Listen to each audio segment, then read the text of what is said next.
E aí, desta vez, esta aula, eu tenho certeza que eu estarei sozinho, porque a nossa aula de hoje é recuperação e eu não trabalho com jovens que ficam em recuperação, eu trabalho com jovens que estão sendo aprovados. Portanto, a nossa aula 40.1 fala da revisão de recuperação da unidade 2.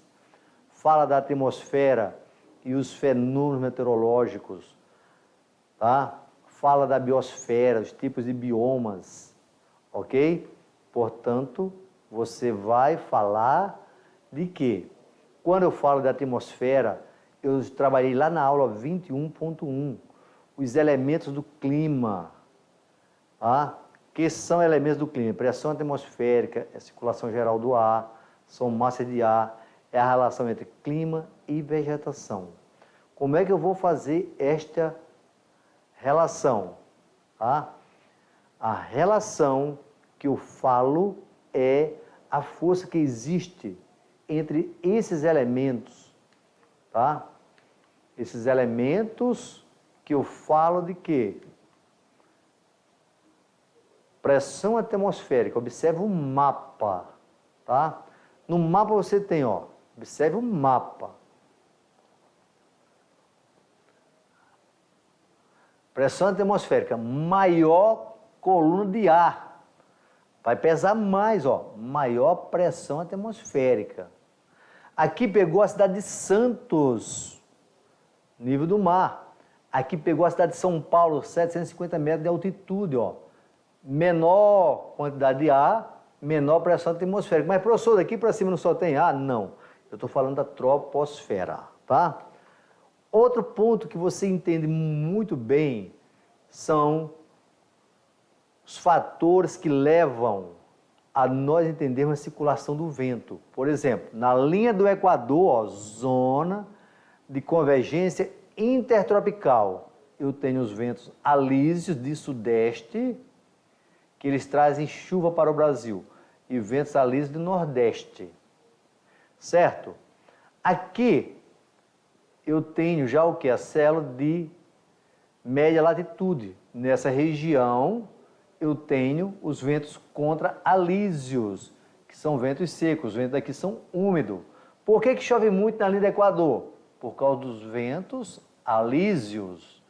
Esses ventos provocam muita chuva. Eles estão trazendo chuva. Olha aqui o deserto do Saara, ó. Ok? Portanto, essa chuva vai aumentando, certo? E aí, quando eu falo de massa de ar, são provocadas por aquilo lá. Uma massa equatorial, tá?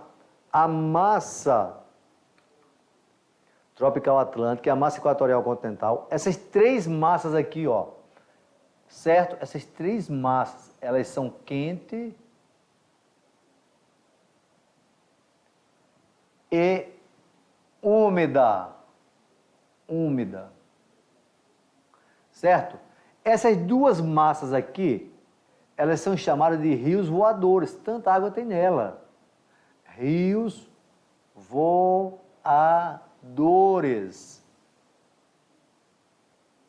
Certo? Rios voadores.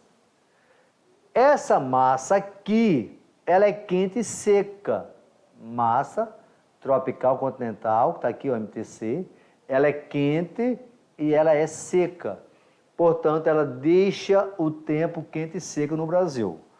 Quando é no inverno brasileiro, quem provoca friagem em Rondônia é a massa polar atlântica. Essa massa é fria. Portanto, se ela é fria, gente, ela traz para Rondônia um fenômeno chamado de friagem. Friagem. Tudo bem? Friagem. Portanto, no Brasil, tem 5 massas de ar que atuam no Brasil. 4 são quentes e uma é fria, que provoca friagem em Rondônia, é a massa polar atlântica. Tudo bem? Veja só, no alto de uma montanha, 2 amigos aproveitavam as férias enquanto conversavam. É aqui, estamos livres da pressão do trabalho, é verdade. E a pressão do ar à nossa volta é menor também. A segunda fala revela uma verdade científica. A grandes altitudes a pressão atmosférica é menor. Isso ocorre por quê? A quantidade de gás carbônico no alto é maior, a quantidade de oxigênio no alto é maior, o ar é mais rarefeito no alto da montanha, o aumento da altitude eleva a temperatura, não existe relação entre altitude e pressão atmosférica. Portanto, a resposta é: o ar é mais rarefeito no alto da montanha. Tá?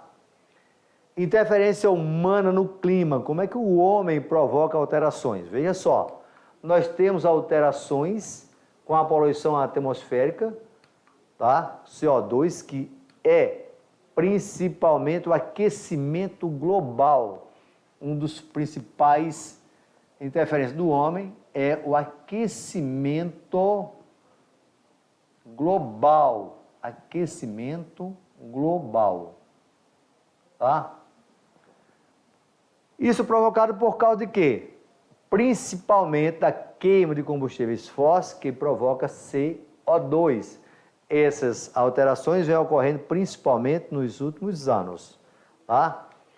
Esse efeito estufa ou aquecimento global, tá? Quando nós falamos que o efeito é estufa, ele é favorável à vida na Terra. Tá? Mas quando ele é provocado pela ação do homem, ele provoca alterações no clima, tá? Aonde nós vamos ter chuvas numa região de mais, chuva em regiões de menos. Temos um outro fator, que é a destruição da camada de ozônio. A camada de ozônio está na estratosfera. Estratosfera. Certo? Estratosfera.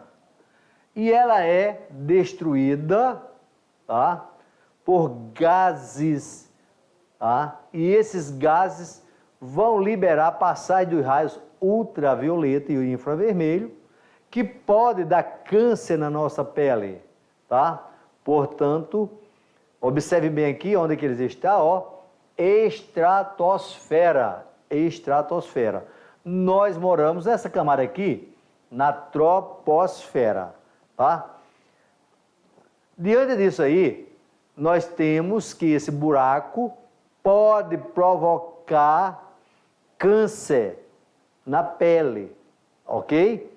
Agora, nós temos alguns fatores naturais que também são afetados pelo homem, como, por exemplo, inversão térmica, que ocorre no outono, inverno, que é a estação do ano, e o El Niño, que ele é sazonal. Ele é sazonal e os dois são potencializados pela interferência do homem. Os dois são potencializados pela interferência do homem. Tá? Observe aqui sem inversão térmica, o ar quente se dissipa. Observe a imagem com inversão térmica, o ar quente está, ó, concentrado. Aqui nós vamos ter uma pressão. Portanto, essa pressão vai trazer impactos, principalmente nas áreas urbanas. Aqui nós temos um mapa mostrando o El Niño. E eu quero que você fique preocupado com o El Niño no Brasil. El Niño no Brasil. O que é que o El Niño provoca no Brasil? Na Amazônia. Amazônia. É onde nós moramos. Amazônia. Aqui, opa, ficou aqui. Aqui, tá aqui, ó. Tá? Muito bom. Essa seca aqui é onde? No Nordeste. No Nordeste, em qual região, professor Arimateia? No Sertão. No Sertão. Aqui na Amazônia, ele tem aquecimento. Vai aumentar as chuvas. Vão aumentar os incêndios, certo? Aquecimento vai ter mais fogo, incêndio. Ação do homem. Incêndio. Beleza? Aqui é o sul do Brasil. No sul do Brasil vai ter mais chuvas. Ah, eu coloquei sertão, não coloquei o que era. No sertão vai ter seca. Seca, tá? Seca. Tudo bem? Quando nós falamos da agricultura, o El Niño pode diminuir a produção agrícola, principalmente no Nordeste, seca. Na região sul vai ter chuva demais, vai produzir pouco, tá? Já quando é Laninha, ocorre o contrário, tudo bem? E aí, como é que nós temos isso? É um fenômeno oceânico, caracterizado pelo aquecimento das águas superficiais nas porções central e leste do Oceano Pacífico, provoca queda brutal da produtividade da pesca e do guano na costa do Peru, pela grande redução de fitoplâncton. Guano, gente, é cocô de pássaros. É usado pela indústria de fertilizantes para fazer adubos naturais. Além disso, provoca graves perturbações climáticas em escala global, como secas anormais, ciclones e inundações. Nós estamos falando de quem? De um fenômeno chamado de El Niño, tá? Na aula 24, nós vamos ter conceito de biosfera, de biomas, tá? E o bioma aqui que nós temos destaque, tundra e taiga, tá? Ok? Portanto, quando nós falamos de biomas, nós estamos falando de biomas que estão interligados, tá? Ok? Portanto, uma comunidade de plantas e animais com formas de vida e condições ambientais semelhantes. Quais são os principais biomas do mundo? Tundra, taiga, floresta temperada, floresta equatorial, floresta tropical, savanas, que no Brasil é cerrado, campos, tá? Temos desertos. Está aí. Aí você observa qual é o que tem no Brasil. No Brasil nós temos floresta tropical, nós temos savana, que é o cerrado, nós temos regiões semiáridas. Tudo bem? Os biomas sofrem influência da latitude, do clima e do relevo, certo? Portanto, eles sofrem influência disso aí, como por exemplo nos Alpes, no Ártico, nós iremos encontrar tundra. Olha só esta vegetação, certo? Mas essas áreas geladas, tá? Elas têm o solo também gelado. Esse solo é chamado de permafronte, como você está observando nessa imagem. Portanto, ele não é bom para a agricultura, tá? Que é onde tem a taiga, a floresta temperada. Olha só, isso aí é uma vegetação de conífera. É o famoso pinheirozinho que você vê no Natal, a árvore de Natal. Já a taiga, ela é uma vegetação na qual é utilizado muito para a produção de papel, tá? Quais são os principais biomas do mundo? Você tem tundra, taiga, floresta temperada, floresta equatorial, tá? Desertos e campos. O que é que vai estar errado na B? Floresta cerrada, floresta subtropical, floresta tropical, mangues, não é principal, tá? Monções, aqui é chuva. Aqui na C, floresta temperada, chaparral, que é o cerrado na Venezuela, tá? Portanto, está fora isso aqui. Os pampas está fora. Na letra D,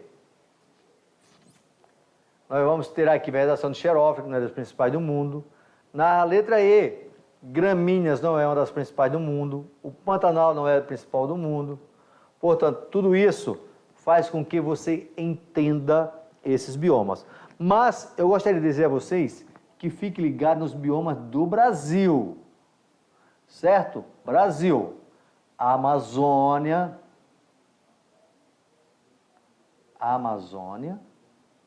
Cerrado,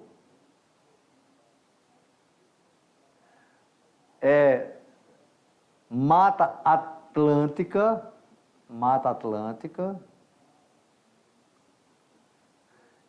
Araucária, ok? Caatinga. Esses são principais do Brasil. Portanto, entenda o nosso país. Muito importante você entender o nosso país. Lembra daquela aula que nós falamos de mapa, tá? É muito importante você entender o mapa do Brasil.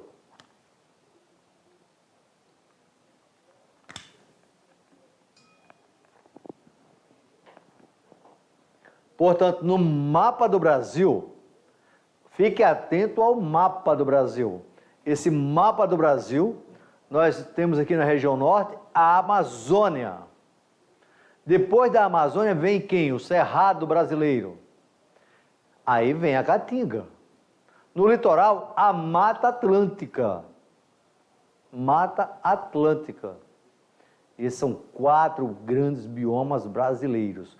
Vou repetir: Amazônia, Cerrado, Caatinga, Mata Atlântica. No sul do Brasil, Araucária.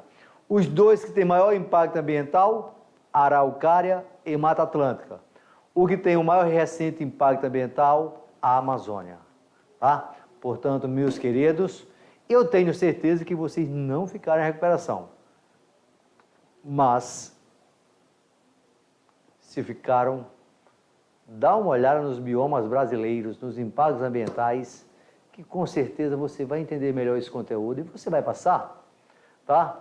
Eu quero agradecer a todos vocês, professores, porque os alunos estão sem aula nesse momento de geografia, e agradecer ao grande arquiteto do universo por estarmos sempre juntos. Até o nosso próximo encontro.